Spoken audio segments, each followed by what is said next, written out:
अस्सलाम वालेकुम। आज हम इस वीडियो में कॉशी-यूलर डिफरेंशियल इक्वेशन किस तरह से सॉल्व करते हैं ये देखेंगे। Cauchy-Euler differential equation.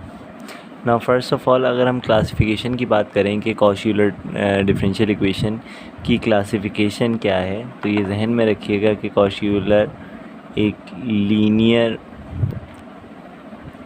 होमोजीनियस या नॉन होमोजीनियस दोनों हो सकते हैं, but with variable coefficient. Now remember that कि वेरिएबल कोफिशिएंट में जब हम बात कर रहे हैं तो हमने ये कह दिया है कि this differential equation is basically linear. That means the variable coefficient must not be the dependent variable, ठीक है ना। यानी लीनियर क्लासिफिकेशन के लिए जो चीज़ें हमने समझी थी कि whether the equation is linear और नॉन लीनियर, तो उसमें हमने देखा था कि the equation becomes non linear when you multiplied by the dependent variable. एक कंडीशन, 4 कंडीशन ऐसी थी जिसमें से एक कंडीशन ये भी थी। तो यहाँ पे ध्यान में रखिएगा, जब हमने पहले ही कह दिया this one is a linear, that means when we are saying that the differential equation is having a variable coefficient, that means कि this variable is only independent variable. Now independent variable के respect से भी there is a chance कि you are gonna multiply any equation by some exponent of x into d square y divided by dx square और something sin x। ये तो independent variable का ही function है ना, तो इस तरह नहीं होगा। यहाँ पे कॉशी-यूलर डिफरेंशियल इक्वेशन की एक ख़ास फॉर्म है, उस ख़ास फॉर्म को जो है वो हम यहाँ सॉल्व करेंगे। Now if you are talking about the form of the Cauchy Euler differential equation, then it's the general form, it's a into x power n into d power n y divided by dx power n। Remember that कि यहाँ पर a जो है वो आपका constant है, यानी a की बात करें, b की, c की, end up till whatever the variables are. Let's suppose if I say psi, because we don't know the value of n here, so I'm not writing it here as z, because z लिखने का मतलब ये है कि equation में सिर्फ 26 variable ही हो सकते हैं, 26 पावर हो सकती हैं, ठीक है। तो इसलिए मैंने साई लिख दिया कि यहाँ पे बहुत सारी हैं कोफिशिएंट हैं, ये दे ऑल आर कॉन्स्टेंट्स, ठीक है। नाउ इसमें n की अगर हम बात करें तो n तो एक नंबर है, और इसके अलावा डिपेंडेंट वेरिएबल की बात करें तो डिपेंडेंट वेरिएबल आपके पास वो y होगा। इंडिपेंडेंट वेरिएबल की बात करें तो इंडिपेंडेंट वेरिएबल वो आपके पास इनिशियली इस डिफरेंशियल इक्वेशन की फॉर्म के अंदर वो x है। So this is added by some constant coefficient with a variable coefficient. अच्छा, मैं जहाँ बात कर रहा था वेरिएबल कोफिशिएंट की, तो आप देखें for in the first term you have a variable coefficient as x power n। This is the variable coefficient that is multiplying with the derivative. Now remember that कि whatever the order of the derivative is, that is also the order और the power of the variable. यानी अगर third order derivative होगा तो x cube ही multiply होगा इससे, अगर second order derivative है तो एक्स स्क्वायर ही मल्टीप्लाई होगा। यानी ये एक ख़ास फॉर्म है कॉशी-यूलर की। अगर एक्स क्यूब यहाँ थर्ड ऑर्डर डेरिवेटिव हो और एक्स मल्टीप्लाई हो रहा हो तो वो कॉशी-यूलर नहीं होगी। हाँ, वो विद वेरिएबल कोफिशिएंट हो सकती है, linear, homogeneous, non homogeneous with variable coefficient हो सकती है, differential equation with variable coefficient हो सकती है, लेकिन वो कॉशी-यूलर नहीं होगी, ठीक है। So remember that in this case you have x power n that is multiplied by d power n that is nth order derivative of the function y। Similarly plus b times x power n minus 1 into n minus 1th order derivative of the function y plus up till now it may be anything which I say कि ये psi हो जाएगा यहाँ पर, and the final term will be as y। यानी होगा क्या कि क्योंकि जो ऑर्डर है डेरिवेटिव्स का वो कम होता जा रहा है यहाँ तक कि ये ज़ीरोथ ऑर्डर डेरिवेटिव आ गया। ज़ीरोथ ऑर्डर डेरिवेटिव आ गया तो इसका मतलब इसके साथ कोई x का भी x की पावर 0 ही मल्टीप्लाई हो रही है, यानी x मल्टीप्लाई नहीं हो रहा। That is equals to g of x, where we can describe के g of x is 0 for homogeneous differential equation and g of x is not equal to 0 for non homogeneous differential equation. यानी g of x आपके पास जो है वो non zero होगा अगर आपके पास जो है वो non homogeneous Cauchy Euler differential equation है, और अगर इक्वल टू 0 है that means you have a homogeneous Cauchy Euler differential equation. Now ये तो हो गई फॉर्म की बात। मेथड ऑफ सॉल्यूशन की अगर हम बात करें तो right now we are not doing the derivation के हाउ इज़ इट पॉसिबल कि इसको जो है वो हम कन्वर्ट कर देंगे सिंपल एक ऐसी डिफरेंशियल इक्वेशन में, ऐसी हायर ऑर्डर डिफरेंशियल इक्वेशन में जो कि आप लोग पहले पढ़ते हुए आए हैं। यानी ये बिल्कुल ऐसे ही इक्वेशन के अंदर कन्वर्ट हो जाएगा जैसे कि आपके पास पहले हायर ऑर्डर डिफरेंशियल इक्वेशन थी, अगर आप ये मेथड फॉलो कर लें तो। ना इस मेथड के स्टेप नंबर 1 ये है that you have to suppose x equals to exponent of z, ठीक है, और you can say that ln x is equals to z, ठीक है भैया। If you take ln on both side you will have ln x equal to z.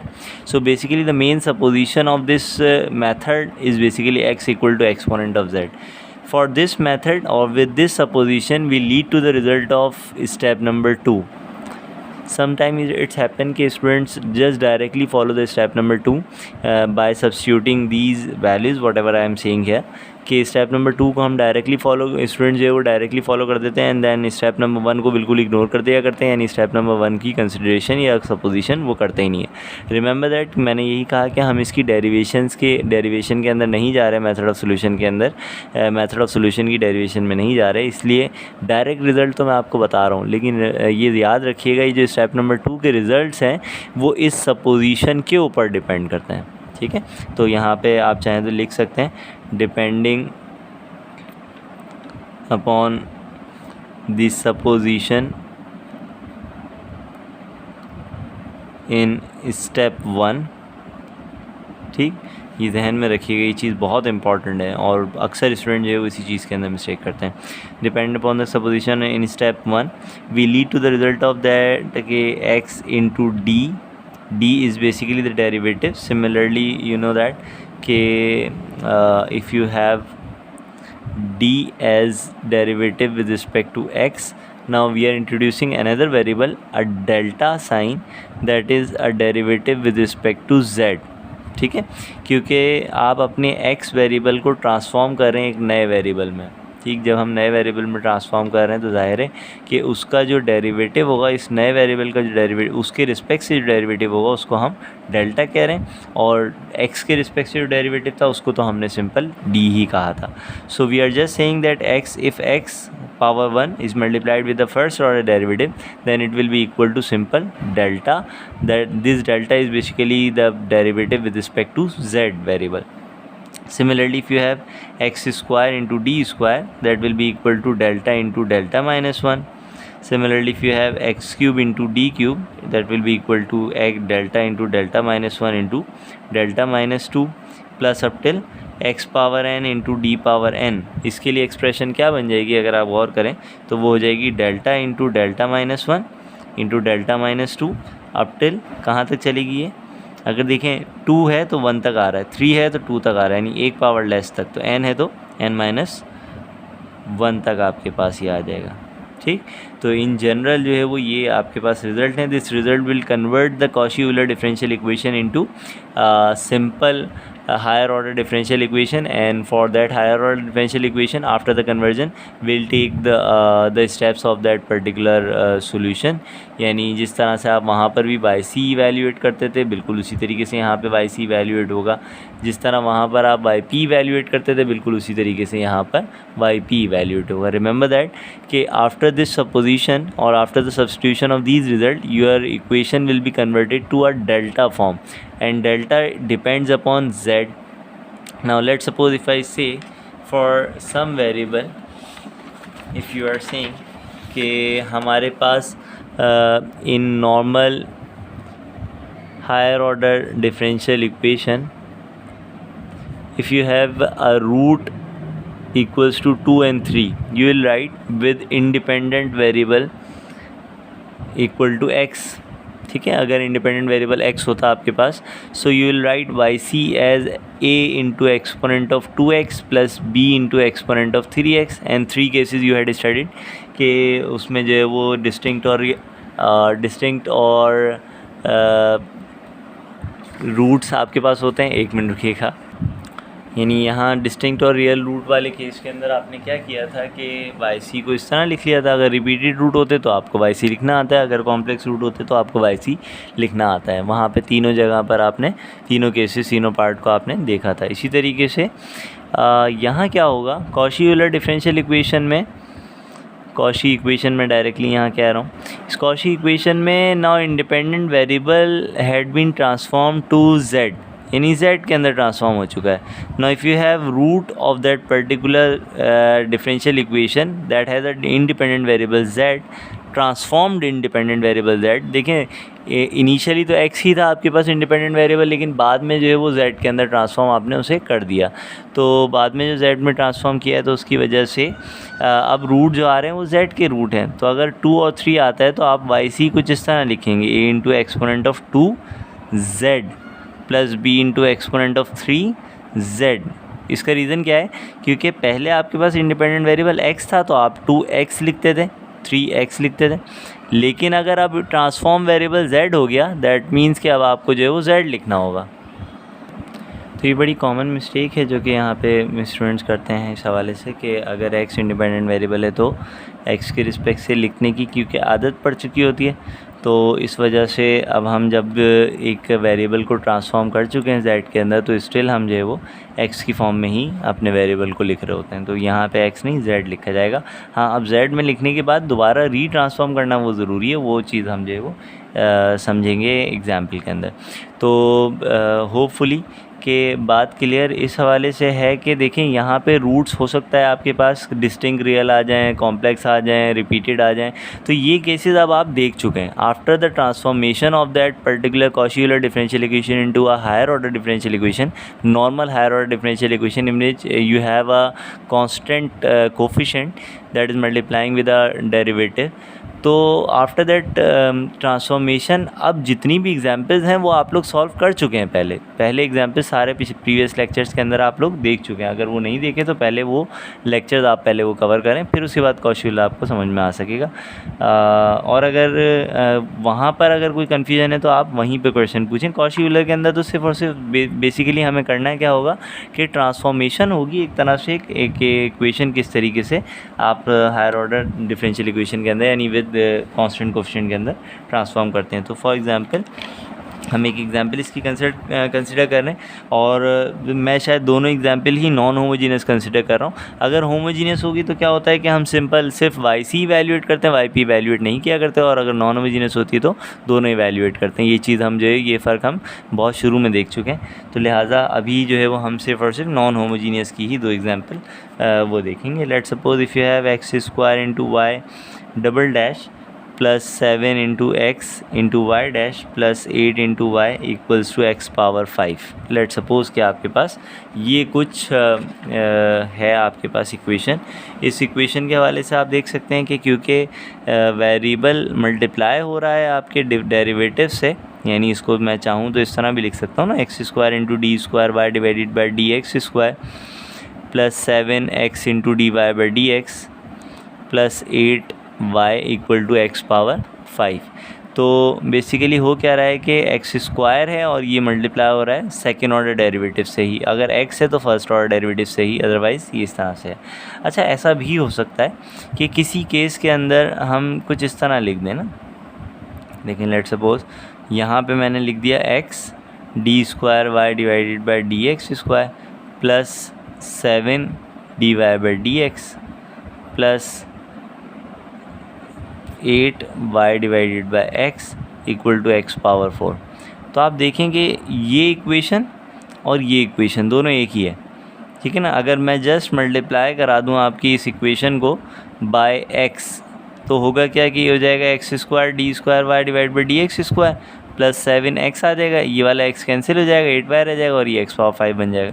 इसी तरीके से ये भी हो सकता है कि यहाँ पर कोई साइन x मल्टीप्लाई हो रहा हो एंड सो इस तरह से कोई एक्सप्रेशन बनाई हुई हो जो कि बैलेंस कंडीशन हो और हमें जो है वो उस इक्वेशन को साइन x से डिवाइड कराना पड़े और फिर उसके बाद वो equation simple Cauchy-Euler differential equation में कन्वर्ट हो जाए। तो बहरहाल देख लीजिएगा इसे स्मार्टली कि कॉशी-यूलर डिफरेंशियल इक्वेशन वंस के आपके पास अगर है तो इस इक्वेशन को हम इस तरह से कुछ लिख सकते हैं कि x² into d² plus 7x into D plus 8 y is taken as common equals to x power 5, यानी इस टर्म में से भी y मैंने ले लिया, इस टर्म में से y, इस टर्म में से y ले लिया। और मैं पहले भी बता चुका हूँ for the sake of making operator हम ये काम किया करते हैं, अदरवाइज़ y को हम इस तरह से कॉमन नहीं ले सकते, यानी ऑपरेटर की एक्सप्रेशन हमने कुछ यहाँ पे ये बना ली। ना इस एक्सप्रेशन में हम क्या करेंगे कि continuing with step number 1 is we know that we have to suppose x equal to exponent of z, ठीक है, implies that x power 5 will be equal to exponent of 5z, यानी taking power 5 on both side will lead to the result of x power 5 equal to exponent of 5z। So x power 5 आपका, यानी कि ये जो starting में algebraic form में था, ये आपका अब एक्सपोनेंशियल फॉर्म में कन्वर्ट हो चुका है, जबकि इसी तरीके से इसकी दूसरी सपोजिशन जो है वो आपकी कंटिन्यू वैसी ही रहेगी कि z equal to ln x, यानी जहाँ कहीं भी ln x या z को हमें रीट्रांसफॉर्म करना होगा तो वहाँ हम जो है वो ln x लिख दिया करेंगे z की जगह, ठीक है। तो बहरहाल स्टार्टिंग तो सपोजिशन तो हमारी यही है, और इसी सपोजिशन के मुताबिक हमें स्टेप नंबर 2 फॉलो करना है। That step number 2 will B, हमारे पास क्या क्या है, एक तो है x इंटू डी वाला, यानी ये है आपके पास, इसके साथ ये हो जाएगा ये डेल्टा के equal. Similarly x² into D square है तो ये इक्वल हो जाएगा डेल्टा इंटू डेल्टा -1 के इक्वल, दैट मीन्स के डेल्टा स्क्वायर माइनस डेल्टा के equal. Now if I just substitute all the values here in the form of delta, it will become, the Cauchy-Euler equation will become delta square minus delta plus 7 into delta plus 8 times y equals to x power 5 will be converted to exponent of 5z now, and you can write this equation as delta square plus 6 delta plus 8 implies on y equals to exponent of 5z. Now for making for evaluating the complementary function, you have to take this operator expression of the operator equal to 0. Characteristic equation, auxiliary equation जो आप लोग काम किया करते थे वही सब कुछ है कि हम यहाँ पर अब इस इक्वेशन को जो है वो इक्वल टू 0 सपोज कर लेंगे। For Y C we just take del square plus 6 delta plus 8 equal to 0 ना। जब आपने इक्वल टू 0 ले लिया दैट मीन्स के हमें इसके रूट इवैल्यूएट करने होंगे। अब इसके रूट जो है आप चाहें तो कैलकुलेटर से इवैल्यूएट कर लें, आप चाहें तो मिडिल टर्म ब्रेकिंग से इवैल्यूएट कर लें। बहुत सिंपल से रूट हैं, बज़ाहिर नज़र आ रहा है मुझे कि delta plus 4 and delta plus 2 will be the root of this expression, क्योंकि 8 को अगर हम स्प्लिट करें 6 डेल्टा को स्प्लिट करें तो 4 डेल्टा प्लस 2 डेल्टा में कन्वर्ट हो जाएगा, और फिर उसके बाद अगर हम कॉमन ले लें तो डेल्टा प्लस 4 और डेल्टा प्लस 2 ये आपके पास बन जाएगा। So you can see here कि the first value of the root of delta is -4 and the second value is -2 or -2 or -4, they both are the root of the equation. So you can write yc as, implies that the yc can be written as a into exponent of -4, x नहीं होगा ना, delta है आपके पास, अगर d होता तो आपके पास x आता, डेल्टा है तो delta is an operator of z variable, ठीक है। सो you will have z here plus b into exponent of -2z।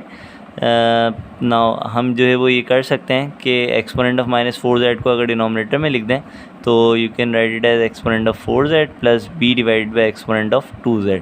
Now according to our supposition we know that x equal to exponent of z, so x square will be equal to exponent of 2z and x power 4 will be equal to exponent of 4z, ठीक है ना। Again रीट्रांसफॉर्म तो करेंगे ना, क्योंकि आपकी जो main equation है उसमें तो y और x ही x इंडिपेंडेंट वेरिएबल है, y डिपेंडेंट वेरिएबल है। z तो हमने जो भी वर्किंग करी है वो तो इसलिए करी है ताकि आपकी कॉशी-यूलर डिफरेंशियल इक्वेशन कन्वर्ट हो जाए आपकी नॉर्मल इक्वेशन में। सो बहरहाल आपके पास ये हो जाएगा x power 4 plus b divided by X square. So this is the Y C of the given Cauchy Euler differential equation. Now working for Y P की एक्सप्रेशन में आपके पास क्या होगा कि वो जो ऑपरेटर वाला पार्ट है वो डिवाइड हो जाएगा राइट साइड पर, 1 divided by delta square plus 6 delta plus 8 applies on exponent of 5z। मतलब आप ये सोचें कि अगर हम ये सपोजिशन स्टेप नंबर 1 नहीं लेते तो एक्सपोनेंट के बजाय कौन सा केस चल रहा होता है यहाँ पे, अलजेब्राइक केस में बाइनोमियल एक्सपेंशन करते हैं, वो तो पूरा ही अलग ही पूरी जो है वो रिज़ल्ट, पूरा सोल्यूशन जो है वो इसका गलत हो जाता। तो बहरहाल आपके पास जो है वो एक्सपोनेंट ऑफ 5z की इक्वल है। Now if the denominator is not equal to 0 we can directly substitute the value of delta equal to 5। जिस तरह आप पहले वहाँ पे d सब्सटीट्यूट करते थे एक्सपोनेंट के कोफिशिएंट से, यहाँ डेल्टा सब्सटीट्यूट हो जाएगा। सिंपल वही चीज़ है जो यानी एक्सपोनेंशियल केस ही है। पहले x की फॉर्म में था, अब z की फॉर्म में है। पहले d की फॉर्म में था, अब डेल्टा की फॉर्म में है। यानी उसी तरीके से हम चलाएंगे यहाँ पर। अगर डिनोमिनेटर में 0 हो रहा होगा तो हम क्या करेंगे, हम शिफ्ट थ्योरम को यूज़ करेंगे। जैसा वहाँ पर आपने वर्किंग करी थी वैसी ही वर्किंग यहाँ पर होगी। यानी अगर यहाँ एक्सपोनेंट की जगह अगर ट्रिग्नोमेट्रिक आइडेंटिटी होती तो ट्रिग्नोमेट्रिक आइडेंटिटी में डेल्टा स्क्वायर सब्सटीट्यूट करते bye minus times coefficient of angle square से। अगर यहाँ फिर भी अलजेब्राइक फॉर्म होती तो अलजेब्राइक फॉर्म के लिए आप यहाँ पे बायनोमियल एक्सपेंशन करते। यानी वो जो केसेस आप पहले पढ़ चुके हैं डी की फॉर्म के अंदर, वो केसेस वैसे के वैसे ही चलेंगे यहाँ पर डेल्टा की फॉर्म में। फ़र्क सिर्फ ये है कि डेल्टा यहाँ पे अब डेल्टा आ गया तो जेड के साथ आप तमाम वर्किंग कर रहे हैं। वहाँ पहले एक्स था आपके पास वेरिएबल, तो आप डी के साथ वर्किंग करते थे सारी। ठीक है, तो इस चीज़ में जो है वो कन्फ्यूजन नहीं होनी चाहिए। Now we can directly substitute the delta equal to 5, so you will have 5 square plus 6 into 5 plus 8 exponent of 5z. Now you will have 25 plus 30 is 55 plus 8 is 63. So you will have final answer as exponent of 5z divided by 63, and you know that exponent of x equal to exponent of z and exponent of 5z will be equal to x power 5. Now exponent of 5z की जगह आप x power 5 रख देंगे divided by 63. Now this is the yp of the given Cauchy-Euler differential equation. General solution will be, don't forget to write the general solution. आमतौर पे channels के अंदर जो है वो वो होती है ना, ये जुमला बड़ा रिपीट किया जा रहा होता है, don't forget to like, don't forget to comment, don't forget to subscribe. मैं सिर्फ और सिर्फ ये कहता हूँ आपसे, don't forget to write the general solution of the given differential equation. ठीक है ना, जनरल सोल्यूशन अगर नहीं लिखेंगे तो इनकम्प्लीट रहेगा वो, बल्कि इनकम्प्लीट तो क्या इसका मतलब ये होगा कि आपको ये मालूम ही नहीं है कि आपने YC और YP फाइंड क्यों किया है। ठीक है, so y is equals to a divided by x power 4 plus b divided by x square plus yp is x power 5 divided by 63. So this is the general solution of the given differential equation. Remember that Cauchy-Euler differential equation पे भी initial या boundary value condition apply की जा सकती है। ठीक, वो वाली एग्जाम्पल अभी फ़िलहाल हम नहीं कर रहे और ना ही उसकी ज़रूरत है, क्योंकि इनिशियल और बाउंड्री वैल्यू कंडीशन अप्लाई करना कोई इतना मुश्किल काम नहीं है। तो वो आप लोग खुद से समझ सकते हैं इस चीज़ को। एक एग्जाम्पल और समझते हैं Cauchy-Euler डिफरेंशियल इक्वेशन की, ताकि लेक्चर कंप्लीट हो जाए इसका कि इस हवाले से आपने कि 2 डिफरेंशियल इक्वेशन एटलीस्ट कॉशी की पढ़ी हुई हों। So let's suppose you have to solve this differential equation as x square into y double dash minus 2 into y equal to x square into exponent of x। दिखने में बहुत मासूम सी equation है, लेकिन ये इतनी आसान नहीं है। आप देखेंगे इसको सॉल्यूशन के वक्त। Let's suppose starting with our supposition that x equal to exponent of z, you know that k x square will be equal to exponent of 2z.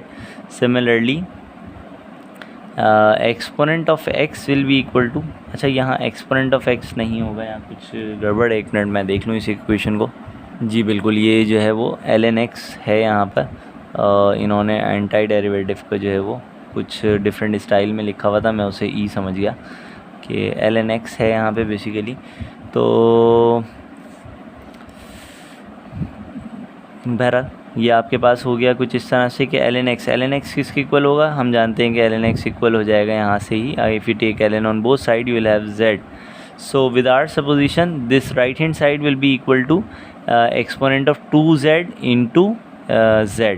ठीक है, but on the left hand side the supposition will be lead as x square into d square can be written as delta into delta minus 1 और delta square minus delta। इसके अलावा तो कुछ है नहीं। तो बहरहाल स्टार्ट करते हैं वर्किंग। यहाँ पे हो जाएगा कि आप लिख सकते हैं x square into D square minus 2, तो ऐसे ही रहेगा, that will applies on y only, is equals to X square ln x, ये ऐसे ही रहेगा। और X square into D square जो है वो ये आप लिख सकते हैं डेल्टा स्क्वायर माइनस डेल्टा के equal minus 2 applies on y equal to x square can be written as exponent of 2z and ln x can be written as only z. ना आप देखेंगे यहाँ पे कि हमें जो है वो सिंपली वर्किंग करनी है फॉर वाई सी. ना वाई सी के लिए क्या होगा, delta square minus delta minus 2 will be taken as equal to 0. Now if we evaluate this the root of this equation, so the root will be -1 and 2. ठीक है, मैंने calculator से directly solve कर लिए इसे, आप लोग देख लीजिएगा उसे. कैलकुलेटर से मैंने क्वाड्रेटिक इक्वेशन सॉल्व किए सिंपल, और आपके पास ये रूट आ गए. ना ये रूट आ गए तो वाई सी आप लिख सकते हैं कि a into exponent of -1z plus b into exponent of 2z. तो आप इसको री ट्रांसफॉर्म कर लें x के अंदर. x में ट्रांसफॉर्म करने के लिए हो जाएगा a डिवाइडेड बाय, यहाँ पे हम देख सकते हैं इसको डिनोमिनेटर में लेकर आएंगे ताकि पॉजिटिव में हो जाए. तो इसको आप लिख लेंगे x के equal plus b into X square. ठीक है, so this is your Y C. Now working starts for Y P will be equal to 1 divided by delta square minus delta minus 2 into exponent of 2z into z. Now ये कौन सा case है, अगर आप गौर करें, exponential into algebraic form वाला case है. इसमें हम क्या करेंगे, शिफ्ट थ्योरम अप्लाई करेंगे. For applying shift theorem,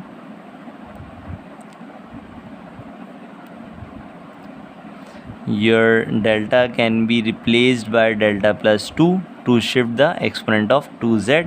So exponent of 2z is shift here with delta plus 2 whole square minus delta plus 2 minus 2 that will applies finally on z.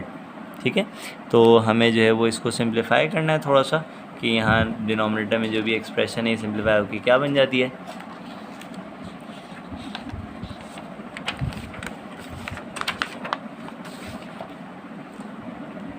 तो denominator वाली expression को थोड़ा simplify करके मैं लिख रहा हूँ simple, Y P is equals to exponent of 2z 1 divided by ये हो जाएगा delta square plus 4 delta plus 4 minus delta minus 2 and minus 2 that will applies on z only.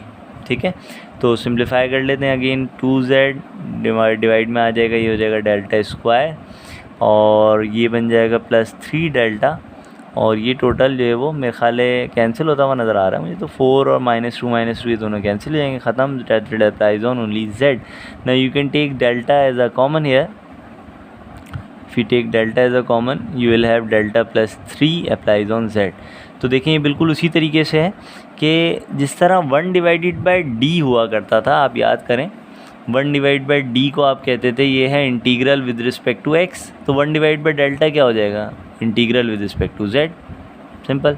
तो this is basically 1 divide by delta is integral with respect to z of z. You will have z square divided by 2, और क्योंकि particular integral है तो particular integral में हम जो है वो c या कांस्टेंट ऑफ इंटीग्रेशन नहीं लिखा करते. 2 जो है वो यहाँ पर आ जाएगा, इंटीग्रल पार्ट से बाहर आप डायरेक्टली लिख सकते हैं कांस्टेंट को. नाउ इस पार्ट के ऊपर हमें क्या करना है, इस पार्ट पे हम जो है वो सिंपली जो आपका बाइनोमियल एक्सप्रेशन है, बाइनोमियल एक्सपेंशन है, वो अप्लाई करेंगे. यानी 3 को आप कॉमन ले लेंगे. जब आप 3 को कॉमन लेंगे तो आपके पास बन जाएगा 1 प्लस डेल्टा डिवाइड बाई 3, और that will applies on z square. 3 जो है वो मल्टीप्लाई हो जाएगा तो ये बन जाएगा 6, और ये आ जाएगा 1 प्लस डेल्टा डिवाइड बाई 3 की power -1 that will applies on z square. इसको इस एक्सप्रेशन को फर्दर एक्सपेंड कर लें. ये हो जाएगा 1 minus delta divide by 3 plus delta square divided by 9 minus delta cube divide by 27 plus up till so on that will applies on z square. अच्छा, इसका जो है वो मैंने डायरेक्ट फार्मूला यूज़ कर लिया. आप देख सकते हैं 1 प्लस एक्स पावर -1 का डायरेक्ट फार्मूला था, वो मैंने यूज़ कर लिया. आप चाहें तो बाइनोमियल एक्सपेंशन के फार्मूले से मैनुअली एक एक करके एक एक टर्म की एक्सपेंशन के साथ इसे एक्सपेंड कर सकते हैं. बहरहाल exponent of 2z divide by 6, और z स्क्वायर जब मल्टीप्लाई होगा 1 से तो z स्क्वायर ही रहेगा. z स्क्वायर जब मल्टीप्लाई होगा इससे 1 डिवाइड बाई 3 तो है. डेल्टा का मतलब क्या है कि एक first order derivative. First order derivative will be 2z only. Similarly Z square से मल्टीप्लाई होगा तो +1/9 तो है, खाली सिर्फ और सिर्फ 2 रह जाएगा, और जेड क्यूब से मल्टीप्लाई होने के बाद ये 0 हो जाएगा। तो फाइनल सोल्यूशन हमारे पास तकरीबन आ चुका है, सिवाय इस बात के कि आपने z को कन्वर्ट करना है एक्स फॉर्म के अंदर।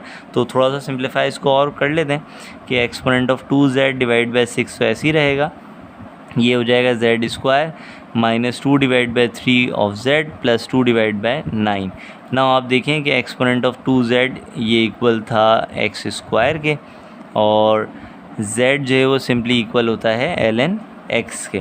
तो यहाँ दोनों चीज़ों को सब्स्टिट्यूट करेंगे, यानी ये हो जाएगा एक्सपोनेंट ऑफ 2z की जगह आ जाएगा बल्कि x square divide by 6, Z square की जगह आ जाएगा ln x होल स्क्वायर, ठीक है, -2/3 z की जगह आ जाएगा ln x प्लस 2/9। तो ये आपके पास आ गया खाली yp। Now don't forget to write the general solution, ठीक है, जनरल सोल्यूशन लिखना मत भूलिएगा। जनरल सोल्यूशन जब आप लिखेंगे यहाँ पर तो ही ये क्वेश्चन कंप्लीट होगा। That's all. Cauchy-Euler differential equation में हमें इतना ही पढ़ना था। जहन में रखिएगा कि इसकी बहुत सारी एग्जांपल्स तो बन सकती हैं, होमोजीनियस, नॉन होमोजीनियस। दोनों केसेस के अंदर हमने जो YC के देखे थे उसमें रियल और डिस्टिंक्ट रूट थे, लेकिन ऐसा भी हो सकता है रियल और रिपीटेड रूट आ जाएँ या कॉम्प्लेक्स रूट आ जाएँ। तो रियल और रिपीटेड या कॉम्प्लेक्स रूट की फॉर्म के अंदर आपको लिखना आता है YC। बस सिर्फ और सिर्फ फ़र्क क्या होगा कि आप पहले x की फॉर्म में लिखा करते थे सोल्यूशन, अब जो है वो आप z की फॉर्म में लिखेंगे। इसी तरीके से yp की वर्किंग सेम वैसे ही है, जिस तरह आप d के साथ एक्सपेंशन करते थे उसी तरीके से यहाँ पर डेल्टा के साथ होगी। यानी अगर एक्सपोनेंट है तो एक्सपोनेंट के साथ शिफ्ट या तो डायरेक्टली डेल्टा सब्स्टिट्यूट होगा या शिफ्ट थ्योरम लगेगा। अगर ट्रिग्नोमेट्रिक है तो डेल्टा स्क्वायर सब्स्टिट्यूट होगा, और अगर नहीं तो डायरेक्ट फार्मूला आपका अप्लाई होगा। या अगर अलजेब्राइक फॉर्म है तो हमने ये देखा अलजेब्राइक फॉर्म के अंदर हम किस तरह बाइनोमियल एक्सपेंशन करेंगे और इसको सॉल्व करेंगे। तो बहरहाल शायद मैंने दोनों केसेस के अंदर जो है वो एक्सपोनेंट और इसके मल्टीपल फॉर्म और अलजेब्राइक फॉर्म सारी चीज़ें तो रिकॉल कर ली हैं, सिवाय ट्रिग्नोमेट्रिक के। तो थोड़ी सी मेहनत आप कर लीजिएगा, ट्रिग्नोमेट्रिक वाला केस खुद से सॉल्व करके वो देख लीजिएगा। Thank you so much. अल्लाह हाफ़िज़।